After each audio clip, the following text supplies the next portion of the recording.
तोतापुरी कैरी वापरून झटपट होणार आहे कैरीचं लोणचं अतिशय सुंदर झालेलं आहे आणि हे तुम्ही फ्रीजमध्ये साधारण आठवडाभर छान स्टोअर करू शकता। अतिशय सोपी पद्धत आहे। इथे मी एक तोतापुरी कैरी घेतलेली आहे। खूप छान आहे, कडक अशी कैरी घ्यायची आणि कडक ही कैरी आपण साल काढून छान फोडी करून घेणार आहोत। फोडी तुम्ही इथे बघू शकता, ह्याच्यापेक्षा तुम्ही छोट्या फोडी केल्या तरीही चालेल आणि खूप छान झालेले आहेत। आता ह्याला आपण फोडणी करून घेणार आहोत। त्यासाठी गॅसवरती मी एक जाड बुडाचंच म्हणजेच बॉटमचं एक पातेलं ठेवलेलं आहे। त्यामध्ये आपण 2 चमचे तेल घालून घेऊयात। अर्धा चमचा आपण मोहरी आणि अर्धा चमचा जिरेही घालून घेणार आहोत।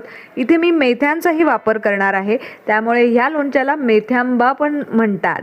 आणि त्याच्यानंतर आपल्याला थोडीशी हळद घालून घ्यायची आहे। अगदी मोजक्या साहित्यात होणार हे लोणचं नक्की आवडेल। ही फोडणी झाल्यानंतर आपण ज्या फोडी केलेल्या आहेत कैरीच्या त्याही घालून घेणार आहोत। त्या घालून झाल्यानंतर आपल्याला छान मिक्स करून घ्यायचं आहे। त्यामध्ये आपण थोडंसं हिंगही घालून घेऊयात आणि आवडीनुसार तुम्ही इथे लाल तिखटाचा वापर करायचा आहे। जर तुम्हाला चटपटीत खायची इच्छा असेल आणि आवडत असेल तर तुम्ही जास्त तिखट घातलं तरीही।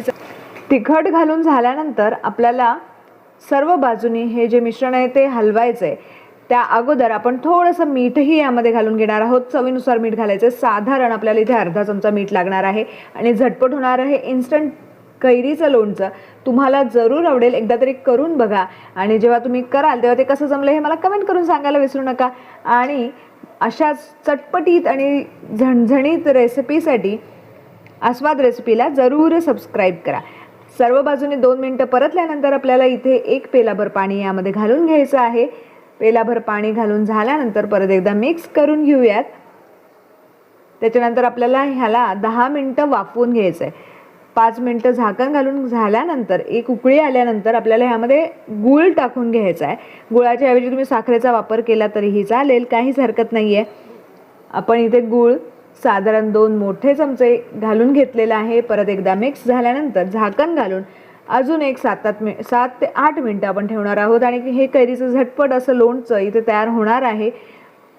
हे लोणचं तुम्ही कोणत्याही पराठ्याबरोबर किंवा तुम्ही सहज चपातीबरोबर सुद्धा खाऊ शकता। तुम्ही इथे बघू शकता कैरीच्या फोडी ज्या आहेत त्या शिजल्या आहेत आणि इथे मी गॅसची फ्लेम आता बंद करून हे कैरीचं लोणचं सर्व करून घेते। आहा, खूपच सुंदर सुगंध सुटलेला आहे आणि हे झटपट होणारं कैरीचं लोणचं तयार आहे। तुम्हाला नक्की आवडेल। Thank you for watching my video. परत एकदा भेटूया तशी एक छान रेसिपी घेऊन।